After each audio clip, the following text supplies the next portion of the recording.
Resolvi gravar rapidinho esse vídeo para dar um help na atividade de vocês. O vídeo é um vídeo básico, com o pouco tempo que eu tinha para fazer. Percebam que o desenhista escolhe um padrão, até para que ele possa repetir e dar o mesmo efeito.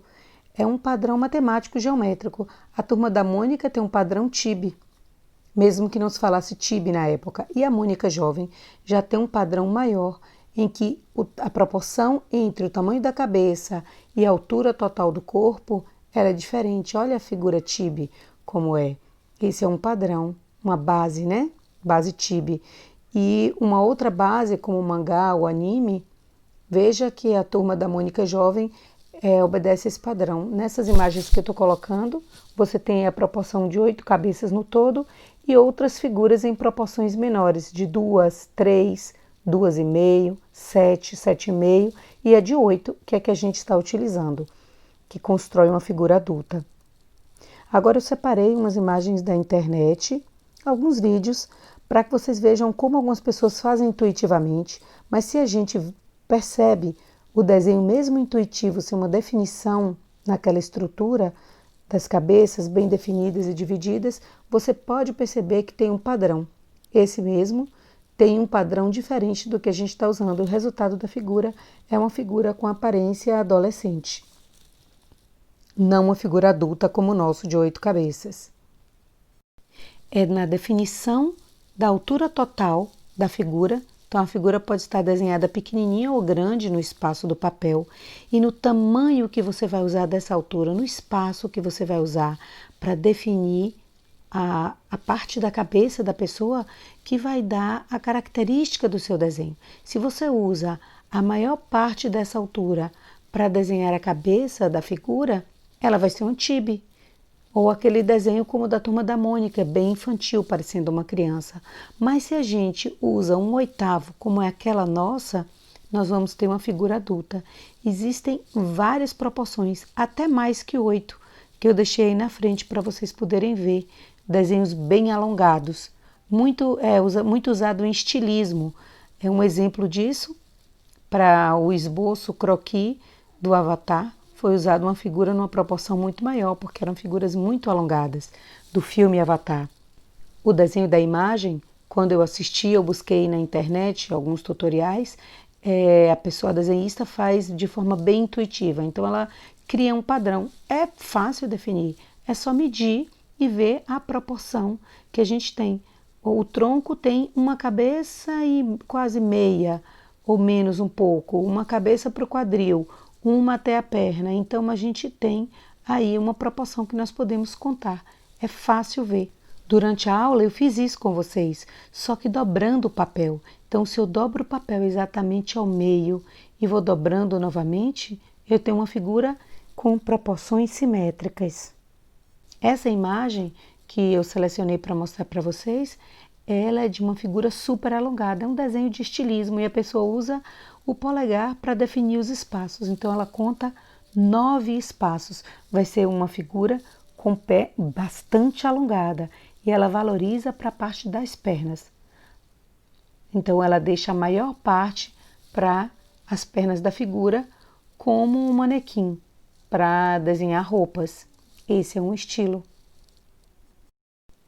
Ainda assim, a desenhista segue nesse desenho de moda essa divisão dos espaços, criando a parte da cabeça com a proporção com o corpo, divide ao meio para criar a área da cintura, a área de ombros, um pescoço mais alongado. As pernas ela deixa bastante comprida. Percebam como ela vai montando a figura. Perceba que ela separa 4 cabeças para o eixo do quadril, como é o nosso normal, só que as pernas vão ficar mais alongadas. Deslocando, fazendo uma pequena curvatura no eixo, que seria o eixo central, ou como se fosse a coluna, ela vai fazer essa figura com o corpo meio contorcido, como uma pose mesmo. E aí ela vem colocando os joelhos para uma perna bastante alongada. Olha quanto espaço ela deixa com relação à cabeça para as pernas.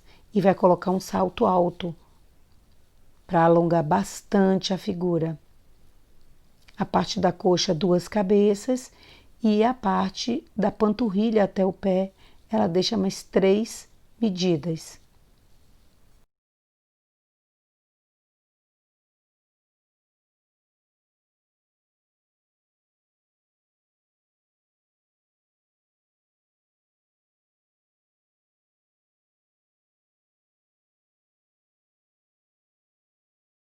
Então deu para perceber que existem várias proporções, várias maneiras de se desenhar figuras, e essa relação entre a altura toda do corpo e o tamanho da cabeça é algo que é usado desde sempre. Mesmo que não use o padrão clássico, o cânone clássico, você vai fazer essa relação que nós conversamos. Para a nossa atividade, sim, nós vamos ver agora na proporção que estudamos, que vimos em sala de aula e praticamos, que é 8 cabeças para o tamanho total da figura.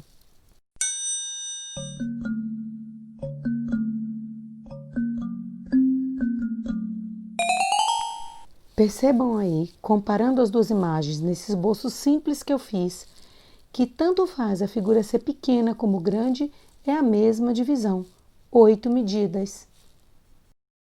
Para você desenhar na medida considerada ideal para os gregos, que é o nosso tema, você precisa fazer uma divisão em 8 partes e a figura a ser desenhada será uma figura adulta. Só para relembrar, você não precisa fazer esse retângulo na hora do desenho, no papel definitivo, na sua cena montada.